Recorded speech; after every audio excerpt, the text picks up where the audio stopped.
ফলাফল বুঝিয়ে দিল আরজিকর আন্দোলনের স্বতঃস্ফূর্ততা থাকলেও তা একেবারে নগর কেন্দ্রিক, যার কোনো প্রভাব গ্রামাঞ্চলের মাটিতে পড়েনি। বরং লক্ষ্মীর ভান্ডার, বিনামূল্যে রেশন, কন্যাশ্রী, রূপশ্রীর মতো প্রকল্পগুলির মাধ্যমে ছক্কা হাঁকালো শাসক দল তৃণমূল কংগ্রেস। গত 9ই আগস্ট আরজিকর মেডিকেল কলেজ হাসপাতালে তরুণী চিকিৎসকের ধর্ষণ ও খুনের প্রতিবাদে গর্জে উঠেছিল সাধারণ মানুষ। 14ই আগস্ট রাতে রাত দখল কর্মসূচিতে অভিনব ছবি দেখেছিল গোটা দেশ। তবে সেটা ছিল শুরু। তারপর একের পর এক রাত দখলের সাক্ষী থেকেছে গোটা বাংলা, সাক্ষী থেকেছে গোটা দেশ।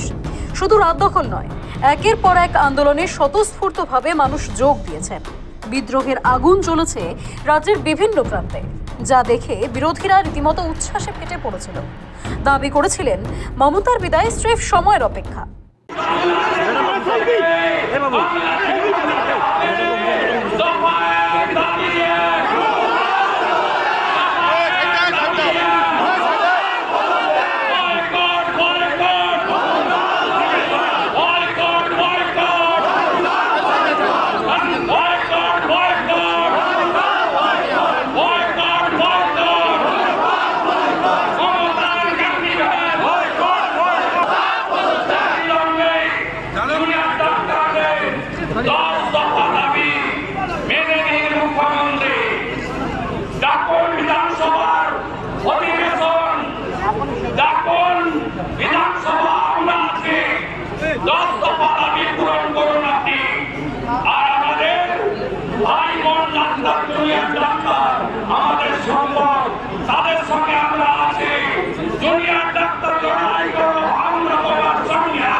হুমকি, ভয়, থ্রেট কালচার যেটা এখন মেডিকেল কলেজগুলোতে আপনারা শুনতে পাচ্ছেন, তার সঙ্গে দাঁড়িয়ে কলেজ বিশ্ববিদ্যালয়গুলোতে সবকটা সরকারি প্রতিষ্ঠানে দুর্নীতিতন্ত্রকে পাকাপোক্ত করে সাজানোর জন্য মমতা ব্যানার্জির নেতৃত্বে তৃণমূল কংগ্রেস এবং প্রশাসনের একটা সর্বোচ্চ পর্যায়ের আইএস আইপিএসদেরকে ব্যবহার করে, রিটায়ার্ড আইএস আইপিএসদেরকে ব্যবহার করে এটাকে একটা তন্ত্র তৈরি করেছে, দুর্নীতি এবং দুষ্কৃতির স্বর্গরাজ্য। তাহলে এটা কোনো একটা সাধারণ ঘটনা নয়। মমতা ব্যানার্জি যে অসাধারণ কার্যকলাপের মধ্য দিয়ে এই যে প্রতিষ্ঠানগুলোকে দখল করেছেন, বিরোধী মুক্ত করেছেন, প্রতিপক্ষকে শায়েস্তা করেছেন, পুলিশকে ব্যবহার করে, মস্তানকে ব্যবহার করে, তারপরে দুর্নীতির স্বর্গরাজ্য তৈরি করেছেন, সেইটা পর্দা ফাঁস হয়ে যাবে। এই জন্যই এরা প্রথম থেকে ধামাচাপা দিতে উদ্যত হলো সর্বোচ্চ পর্যায়ে। আরজিকর কাণ্ডে নৃশংস ধর্ষণ এবং খুন সারা বাংলার মানুষকে আজকে ঐক্য স্থাপন করতে সহযোগিতা করেছে এবং প্রতিবাদের নতুন ভাষা জুগিয়েছে। খুব দৃঢ়তার সঙ্গে চাই যে আন্দোলনকারীদের যে লক্ষ্য, সেই লক্ষ্য তারা পূরণ করুন। কারণ আন্দোলনের লক্ষ্য পূরণ হওয়া মানে এই বাংলা জুড়ে এক নতুন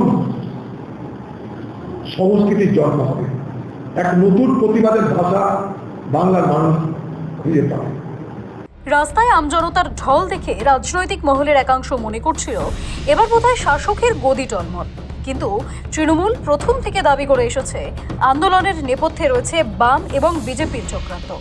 কয়েকজন জুনিয়র ডক্টর এবং সিপিএম এবং নকশাল তারা গোটা বিষয়টা নিয়ন্ত্রণ করছেন। ফলে এখন শুভেন্দুবাবুরা সাত সকালে মনের দোরে কড়া নাড়ল কে সখী, ঠক ঠক ঠক ঠক বুঝি সে এসেছে। ফলে এখন তারা দরজায় ঠক ঠক ঠক ঠক করছেন, কিন্তু তাদের ডাকছেন না। এমন আবহে ছিল 6 কেন্দ্রের উপনির্বাচন। কেউ কেউ বলছিলেন 26-এর ভোটের আগে এটা সেমিফাইনাল। কারো কারো দাবি ছিল এটা তৃণমূলের অ্যাসিড টেস্ট। ভোট হয় মাদারিহাট, সিতাই, তালডাংরা, মেদিনীপুর, নৈহাটি এবং হারোয়া কেন্দ্রে। সব কেন্দ্রেই জয়ী হয়েছেন তৃণমূল প্রার্থীরা। ভোটের ব্যবধান কোথাও 50,000-এর বেশি, তো আবার কোথাও লাখ পেরিয়ে গিয়েছে, যা দেখে হাসি চওড়া ঘাসফুল শিবিরের। দিকে দিকে সবুজ আবির নিয়ে রাস্তায় নেমে পড়েন ঘাসফুল শিবিরের কর্মীরা। কোথাও তাসা বাজিয়ে, কোথাও আবির উড়িয়ে, আবার কোথাও ঢাক কাসর বাজিয়ে ইতিমধ্যেই বিজয় উৎসব শুরু হয়ে গেছে। রাজনৈতিক কারবারিদের দাবি আরজিকর আন্দোলনের স্বতঃস্ফূর্ততা থাকলেও তা একেবারে নগর কেন্দ্রিক, যার কোনো প্রভাব গ্রামাঞ্চলের মাটিতে পড়েনি।